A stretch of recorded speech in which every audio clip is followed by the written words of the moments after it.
highest levels of security, making plans for the establishment and development and strengthening of the railway networks on the national level, developing land ports and enhancing their performance. Looking at the Egyptian ports and shipping sector, there are two major threats that face this vital sector, which are further political upheavals, strikes and demonstrations which disrupt normal ports activities, and on the other hand, the possibility of sharp downturn in economic activity if the government fails to get a grip on the deteriorating fiscal and financial situation. Both these scenarios pose serious downside risk for the country's port. Increasing militancy by dock workers has been an important issue. Strikes at الدخيل and سخنة broke out in September and October 2011, and more stoppages over wage demands and other issues look likely. The Mediterranean port of الدخيل near Alexandria was hit by work stoppages, sit-ins and hunger strikes last October, as workers and trade unions protested over wage levels and reduction in profit sharing. Sokhna port is the first port in Egypt to be operated by the private sector. Among the most important ports are Alexandria, which is the biggest port in Egypt, Dekhila port, which is a natural extent to Alexandria port. Damietta port has the largest container terminal and most sophisticated equipment in the Middle East, and Port Said and Suez both ends at the Suez Canal. Commercial traffic through the Suez Canal is expected to increase in the near future, and thus Egypt should develop the logistical capabilities of this area to include manufacturing facilities for the maintenance of cars as well as the ships. The Transportation Committee previously stressed the need to develop the area and prepared a memorandum calling for comprehensive development of industry, logistics, housing, trade, tourism and manufacturing.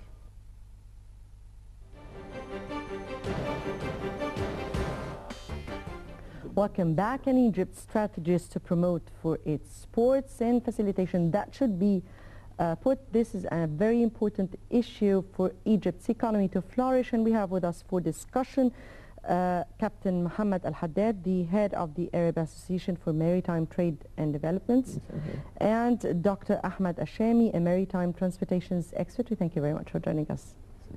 Thank you. And we start with the capacities and range of services of Egypt's ports, and if they are sufficient to meet local and international demands. Of course, you know, that's our position, Egypt's position in maritime. It's unique because, you know, this Mediterranean Sea, Red Sea, and the Suez Canal. About the ports, we have a lot of ports commercially, specialized port. This, if we talk about the main port commercially, of course, the biggest one is Alexandria, Dekhila, and there is Abu Qir. It is a specialized port, and there is Damietta, Port Said, Suez, and a lot of ports. Unfortunately, the management of these ports is not being well, because we are more than 50 years.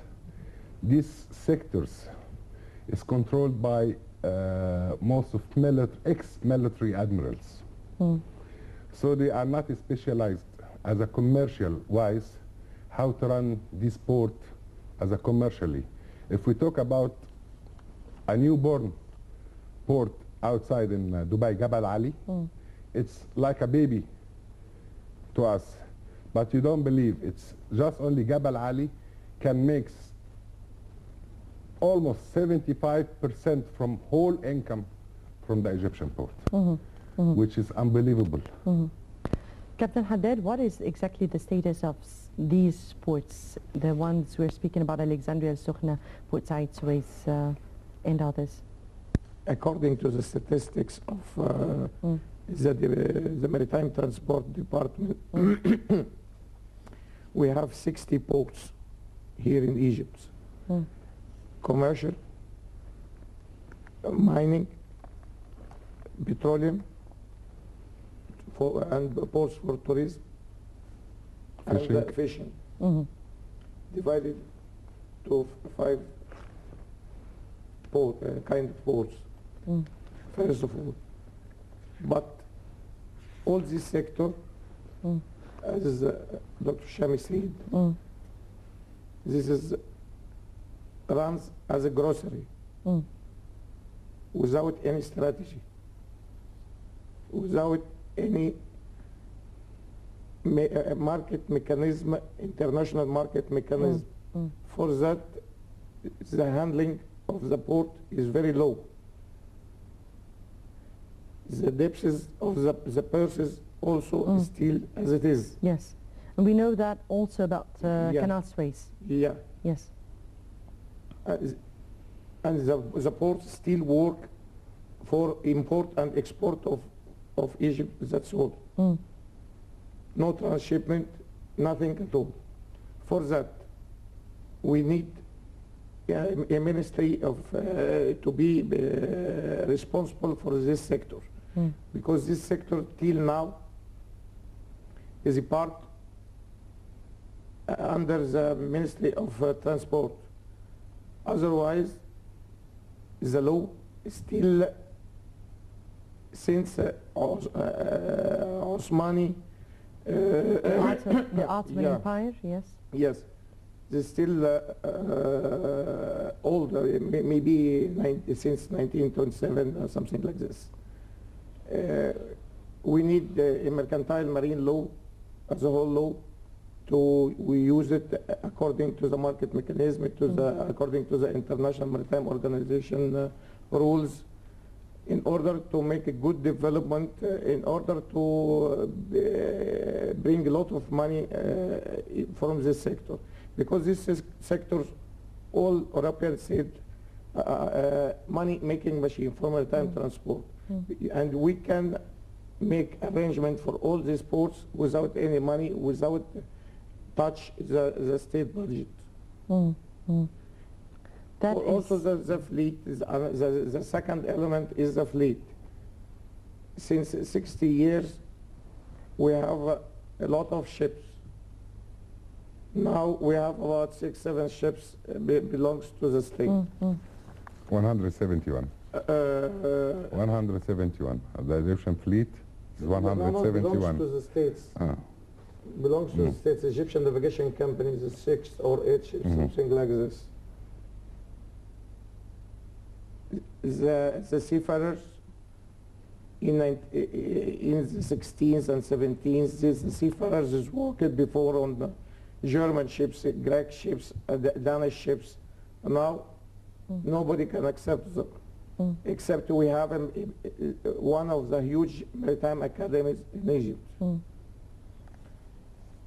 All these elements, we must put it in considerations. Then there is another elements related to these elements, such as the small industry, the service, the logistics service, all these change. Let me here ask you, sir, to put that in figures so people can understand exactly what's going on there, the status, the real status of, and Okay. facts on Now, the grounds here. Actually, we want to send a message to the President Mohamed Morsi and for the Prime Minister Dr. Hisham Andil. This message, maritime transport in Egypt, not only Suez Canal. Yes. Even though that the Suez Canal is not taken care of as proper as it should If be. you are talking But about Suez Canal, also, yes. Suez Canal, the most biggest revenue happened in Suez Canal, it was in 2008. Okay? We reach more than 21,000 ship passing this channel with a big numbers of vessels, also big numbers of container vessels and big dead weights for the tonnages of the vessel. Actually, this I told you in 2008. We are in 2012. We are become less than 25% as tonnage, as number of vessels. There is a lot of reasons why. Now, if we are, let's say, take an example. If we are, there is 20,000 vessels passing per year Suez Canal. How come we then serve this vessel? Services, you mean? Yes. Services and facilitations. Yes, we have very, very, very attractive places in Alexandria and Port Said and Suez, even in We Safaga. have a lot of ports. For repair, for as Wasn't that part of the Renaissance project that was put by the Muslim Brotherhood when they... No, it was part of their... they talk about it now, but it's actually it is very old project, maybe coming more than 12 years. And there is one of our affiliated groups in Swiss. They are trying to convince the government to use a place called Ras Al Adabiya. It's a very huge place. It's very, very, very nice project. And as Dr. Haddad said, we don't need money. We can ask, there is a lot of economic We can bring money. Yes. Like BOT, like BBB, like something like this. a lot of things that we can bring the investors. Can you just simplify this so that people can understand the terms? The terms. Like if we talk about BOT. BOT is built, operate, and transfer. Own, transfer. Okay. Okay? We have sometime build, operate, own, transfer. We have a lot of things we can do, but not in the same way. Not in the same way of Ain al-Sukhna. For my opinion, Ain al-Sukhna, it's a lot of corruptions made in this contract, and now we remember if we did not. So what I want to say. I want the government just take a good look for these sectors. These sectors, if we make new setup for the system, we can make a lot of money. You don't believe, if we said Suez Canal make $4 billion